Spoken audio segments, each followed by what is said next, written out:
Olá, muito boa noite para todo mundo. Arranchada na Ribeira do Rio Grande para apreciar uma boiada de cabeceira. A comitiva viajadeira do Terra Viva DBO na TV está chamando a companheirada para começar mais uma empreitada novidadeira, que mais uma vez está sendo transmitida direto e ao vivo aqui do Parque Fernando Costa, em Uberaba, nas Minas Gerais, onde está acontecendo a Exposebu 2023, que vem a ser a maior e mais importante exposição de gado zebuíno do mundo. E hoje, na continuação da nossa grande cobertura dessa feira, que está comemorando 88 anos de existência, desde a sua primeira edição, a gente tem a satisfação de receber aqui no nosso arranchamento eletrônico e internetico o médico e pecuarista Nabi Amin Elawar, que é o presidente da ACNB, a Associação dos Criadores de Nelore do Brasil, que vem a ser a maior e mais importante raça zebuína da pecuária nacional e raça de uma forma geral. Doutor Nabi, meu amigo Nabi, sinta-se à vontade, a casa é sua, seja muito bem-vindo, boa noite. Olá, boa noite, Sidney, boa noite, telespectadores do Terra Viva. Fico muito feliz de estar aqui com vocês. Nabi, a felicidade é nossa, né? Você já é um companheiro nosso desde que você assumiu a associação, né? E desde o seu trabalho lá no Espírito Santo e tal. Então a gente fica muito feliz de poder prosear um pouquinho com você, né? Queria, para começar a nossa prosa, você já, segundo dia, para nós é segundo dia de feira, mas já está no terceiro, você já andou bastante por aí. Qual foi a sua impressão sobre a Exposebu 2023 por enquanto, Nabi? É a melhor possível, pois a feira, o parque está lindo, muito bonito, uma quantidade bem significativa de gado. Em relação à raça Nelore, nós estamos com 458 cabeças. Em relação ao Nelore pintado, 136 cabeças. Em relação ao mocho, 47 animais, totalizando 641 animais da raça Nelore. Então nós ficamos muito felizes com isso. O parque está movimentado, um bom público, os julgamentos até agora estão indo bem. Então nós nos sentimos felizes com esse resultado. E outra coisa também, Sidney, os leilões promovidos e realizados até agora estão apresentando um resultado financeiro muito significativo. Essa questão do resultado financeiro é uma coisa muito importante. Antes eu ia te perguntar uma outra questão que está relacionada a isso também, né? Nós estamos fazendo, então, agora a segunda-feira presencial, depois daquele horror todo que foi a pandemia da Covid, né? E a gente está vendo o parque muito movimentado, as pessoas muito animadas mesmo, né, Nabi? A gente já está voltando ao normal? Acredito que sim. Nós estamos num período da curva descendente da pandemia Covid-19. É claro que ela não terminou e nem terminará tão cedo, mas nós estamos adaptando a uma nova fase de vida, com as medidas preventivas, com as vacinas e com os devidos cuidados, uma boa alimentação. E para isso a carne Nelore tem uma ação fundamental de prevenção à Covid. E é verdadeiro. Pois durante as internações, nos pacientes com Covid, nós prescrevíamos em torno de 400 gramas por dia de carne bovina. Olha que coisa interessante, isso não foi muito divulgado na imprensa em geral, né? E é muito importante isso, acho que muito interessante esse recado, né, Nabi? Isso é extremamente importante porque a carne é um alimento fundamental, independente de pandemia. É uma fonte riquíssima de proteína, de ferro M, de vitaminas, especialmente do complexo B, e entre elas a B12, de fósforo, de vitamina E, de potássio, de creatina, de CLA, ou seja, é um alimento essencial para a manutenção da vida. E durante as infecções, ela tem uma ação fantástica, aumentando a resistência e a parte imunológica do ser humano. Olha e é que por coisa isso interessante. a ação dela nos pacientes acometidos com Covid. Quer dizer, mais uma vez a gente confirma que a carne é um excelente alimento, indispensável, né? A gente até entende os vegetarianos, mas não dá para abrir mão de carne. Você vai desculpar, viu, Nabi? Mas uma carne, né, e uma picanha é a coisa mais linda do mundo, né? Ô, Nabi, agora você falou do preço, do movimento financeiro, dos leilões, né? E é interessante a gente notar que nós estamos num ciclo de baixa na pecuária. O preço do boi está caro, faz parte do ciclo, é natural. Como é que entende essa força financeira, esse vigor financeiro no mercado de gado de alta seleção? São nós devemos investir. E o CNB até aconselha os criadores, os pecuaristas de uma forma em geral, para investir em melhoramento genético, em nutrição, em reprodução, em sanidade, pois este é um momento que demora um pequeno período. Depois nós sairemos para um período mediano, intermediário e em seguida um ciclo de alta. Neste período, a venda de matriz de fêmeas está sendo em excesso. Daqui a pouco vai faltar o bezerro, vai faltar o nascimento. Faltando o bezerro, vai faltar o boi gordo. E aí o ciclo de alta inicia. E aí inverte a situação. Começa a retenção de fêmeas, de matriz, começam a nascer muitos bezerros, preços valorizados. Passando um tempo, nós voltamos ao ciclo de baixa. E isso é repetitivo. Para isso tem que ter conhecimento, capacitação. E é isso que nós passamos aos criadores, aos nossos associados, para não perderem a oportunidade de investir neste momento para, quando o ciclo mudar, aumentar a rentabilidade de cada um. Ô, Nabi, acho que a compreensão completa, né, do ciclo da pecuária por parte do pecuarista brasileiro, o pecuarista médio, aquele que vende boi para o frigorífico, isso foi uma mudança, né, fundamental para a estratégia de trabalho desse pecuarista, né? Porque a gente não tem mais medo quando a arroba cai, a gente sabe que ela vai cair ciclicamente, mas vai subir também. É claro, é a lei da oferta e procura. E isso em todo segmento comercial, industrial, nós temos isso. E também dentro do segmento agropecuário. E nós devemos ter este conhecimento e entendimento para que não possamos perder a oportunidade e de investir. Nós não podemos desanimar e nos desmotivar, muito pelo contrário. Através do conhecimento e da capacitação, nós continuaremos investindo e desse jeito nós seguraremos o nosso negócio e aumentaremos a nossa rentabilidade. Pois é, a hora é boa para fazer investimento em genético, né? Em genética. Bom, nesse ponto da jornada, a gente pede a licença do nosso entrevistado, do Nabi, e dos companheiros e companheiras boiadeiros que estão vendo a gente no Brasil inteiro para fazer aquele nosso intervalo costumeiro. Mas não vai demorar nada para o serviço com o mestiço ser retomado e a gente volta já. Aguarde. Quem está no eito e na lida de gado é capaz de dar um jeito em quase tudo na vida. Mas se na hora de chegar no mercado o eixo do carretão falseia e a roda bambeia, o caso então é de procurar um especialista nesse riscado, e é isso que vai ser feito agora na apresentação da nossa conversa com o analista. Acompanhe.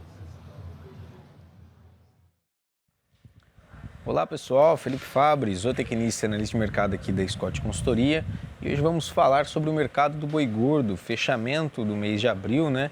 E como a gente deve ver o mercado se comportando nos próximos dias. Bom, primeiramente, mês de abril foi marcado pela retomada de China, mas isso não refletiu com relação aos embarques com base nos dados oficiais ainda, e tem inclusive pressionado para baixo a cotação da arroba do boi gordo, pois a China tem pago menos em dólares pela carne bovina brasileira, apesar dos bons volumes que ela tem comprado, segundo os relatos dos nossos agentes consultados.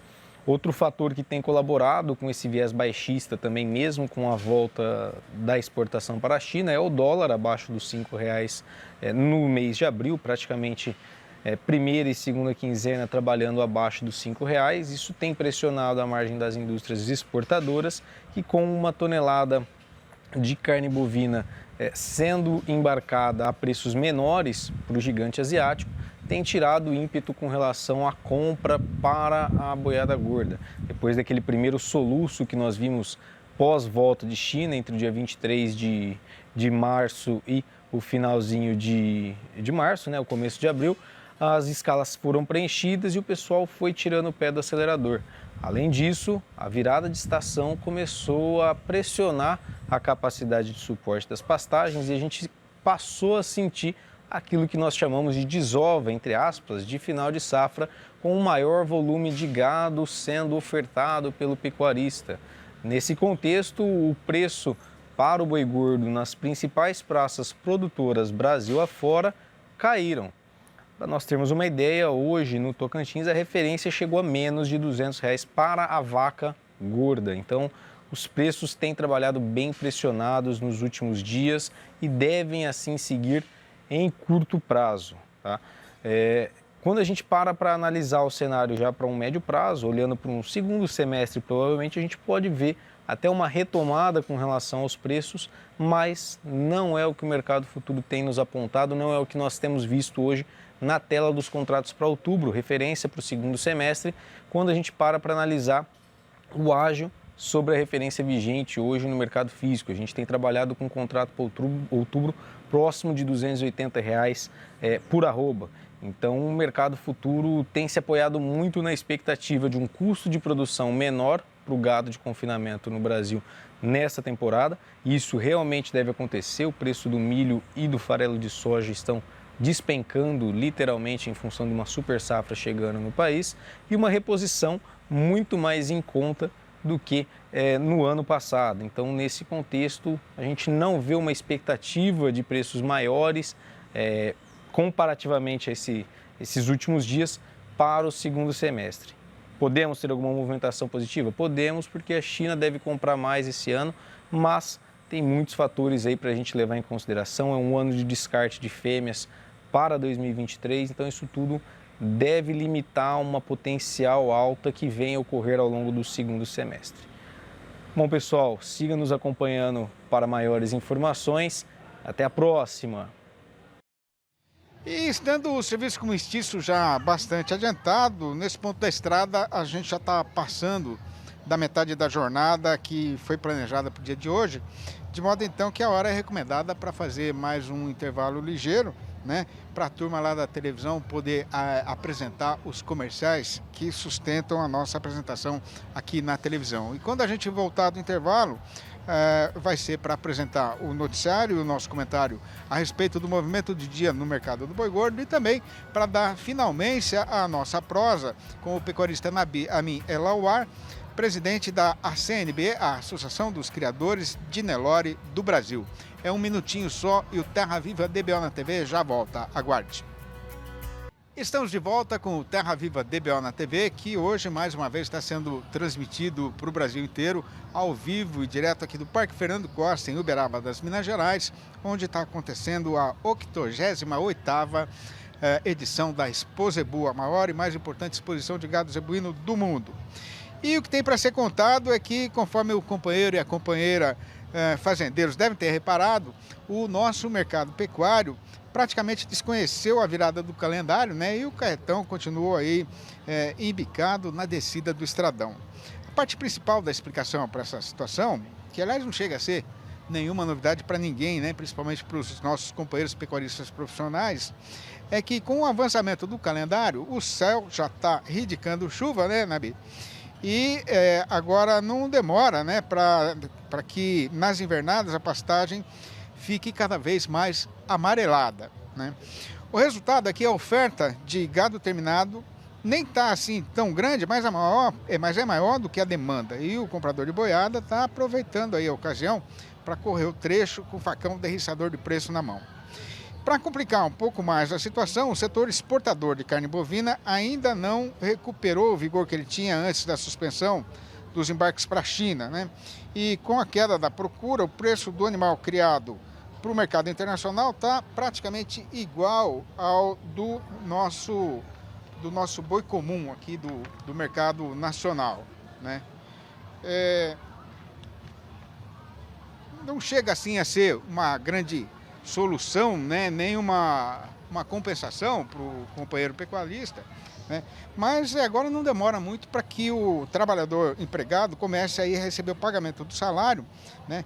E tanto que o distribuidor atacadista e o comerciante varejista já devem estar saindo no eito aí para campear a mercadoria e reforçar um pouco o estoque de carne na câmara fria, esperando aí a volta da sua freguesia, né? E com isso o despinguelamento no valor da arroba deve ter algum amansamento aí nos próximos dias, né? E o açougueiro também continua aí com esperança de ver o movimento aumentando no seu estabelecimento por conta, evidentemente, das comemorações do Dia das Mães, que é domingo que vem, né? No balanço do dia da Scott Consultoria foram apuradas mudanças nas cotações em 7 das 32 regiões pesquisadas no Brasil inteiro, sendo que, mais uma vez, conforme tem acontecido aí com uma certa frequência nesses últimos dias, em todas essas praças a arroba caiu. A lista das derriçadas foi encabeçada pelo sul de Minas Gerais, com o boi passando para R$ 246,50 e a vaca para R$ 231,50 a prazo e livre do Fundo Rural. Em Goiânia, capital do Goiás, o macho voltou para R$ 233,50 e a fêmea para R$ 216,50. No sul da Bahia, o boi voltou para R$ 233,50. No sudoeste de Mato Grosso, o macho está valendo agora R$ 236,50. No noroeste do Paraná, a queda foi só para a vaca, que sai agora por R$ 233,50. No sudeste da Rondônia, o boi escorregou para R$ 221,50. No sul do Tocantins, o macho caiu para R$ 225,50 e a fêmea para R$ 197,00. Em Barretos e em Araçatuba, no estado de São Paulo, o caso foi de estabilidade, com o boi sendo falado aí na base de R$ 263,00 por arroba. E aqui a gente faz aí uma ressalva interessante, né, que eu estava me lembrando aí nas minhas anotações da Exposebu do ano passado, que quando a gente fez a abertura da nossa cobertura aqui da Exposebu de 2022, o preço do boi em São Paulo estava em R$ 310,50. Hoje está em R$ 263,50. Fica aí o ponto para reflexão. Mas vamos em frente, né? Nabi, como é que o pecuarista faz para continuar investindo na qualidade do seu rebanho num momento como esse? É tendo fé, é tendo conhecimento, é tendo capacitação para sempre aproveitar as oportunidades. E é justamente em momentos de baixa é que ele tem que investir. Ele tem que investir vendendo, mas também comprando. E investindo em tecnologia, nutrição, sanidade, etc. Pois dessa forma ele estará preparado para, no momento que o ciclo mudar, ele obter uma maior rentabilidade. Ô Nabi, no momento que a gente está a cada dia a gente vê novas tecnologias chegando à pecuária e tecnologias assim de extrema presteza, né, de extrema acurácia, de extrema precisão, né?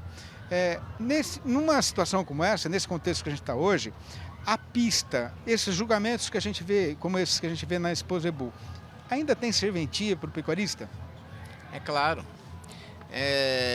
Sempre teve e sempre terá.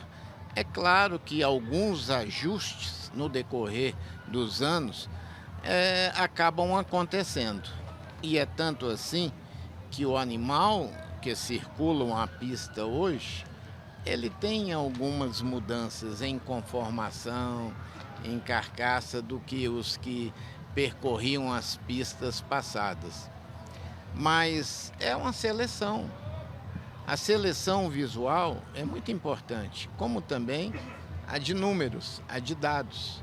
Nós temos que agrupar e integrar dados com visual para obtermos a melhor seleção possível. E o resultado nós teremos naqueles animais de produção de carne, que nós estamos acompanhando a forma fantástica de evolução, produzindo uma carne com um bom acabamento de gordura, cada vez mais precoce, com a faixa etária menor e com um grande peso corporal. Como é que é o Nelore do futuro, Nabi? O Nelore do futuro é aquele que é praticado com muito conhecimento pelo criador, utilizando todas as técnicas de melhoramento genético, de nutrição, de sanidade, mas nós não podemos esquecer do bem-estar animal e da sustentabilidade. O Nelore do futuro é aquele que chega com menor tempo ao abate, com melhor acabamento de gordura e com maior peso corporal. Muito bom. Nabi, eu queria agradecer demais a sua presença aqui. É uma honra para a gente receber você aqui no nosso arranchamento, né? Você é nosso companheiro já há muito tempo, faz parte da nossa família, né? E sinta-se em casa e temos a noite ainda inteira para conversar, né? Na companhia de todo mundo que está aqui na Exposebu 2023. Então, fique à vontade. Muito obrigado, parabéns pelo trabalho. Sou eu que agradeço e estou feliz por estar aqui hoje no lançamento do seu livro, Sidney. Muito bem, então lembrando, né, pegando o gancho aí que o Nabi falou, né, antes de fazer o encerramento dessa função, a gente vai refazer o convite para todos os companheiros e companheiras, boiadeiros ou não, do Brasil inteiro, que estão aqui no Parque Fernando Costa, em Uberaba, para a noite de autógrafos dos livros da minha coleção Versinhos de Caipira, né? A gente está aqui na Casa do Terra Viva, de braços abertos, esperando todo mundo. Vai ser uma alegria receber vocês. Então, para finalizar a nossa função de hoje, falta só a recitação do Versinho de Caipira, que hoje é um versinho de assombração. Vai ouvindo. Num tempo de antigamente, o Cido Valente, conhecido de lida da gente, na vida tinha sido muito ruim, num tanto assim de não gostar de ninguém, de nunca fazer o bem e ter prazer de espalhar a maldade. Quando ele foi falecido, saído do leito de morte para procurar seu lugar no eito da eternidade, bateu no céu, mas não foi aceito. Quis ficar no purgatório, mas seu peditório foi recusado, e nem no inferno o demônio deixou ele entrar. E sem ter perdão, virou corpo seco e hoje vagueia pelo sertão na forma dessa assombração. É isso então, gente. Daqui a pouco, noite de autógrafos dos Versinhos de Caipira. Eu agradeço a presença de todo mundo aqui no nosso arranchamento. E o Terra Viva DBO na TV volta amanhã, nos nossos horários de costume, mais uma vez sendo transmitido direto e ao vivo para o Brasil inteiro, aqui do Parque Fernando Costa, em Uberaba, na Exposebu 2023. Um abraço e até lá então.